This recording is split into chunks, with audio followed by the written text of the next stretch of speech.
tasya padena vacham malam sarirascha vedakenam.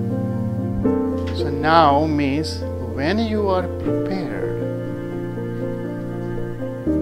not that when somebody paid in your class and came. Upanishad, the sound is chanted, this can be chanted in two ways.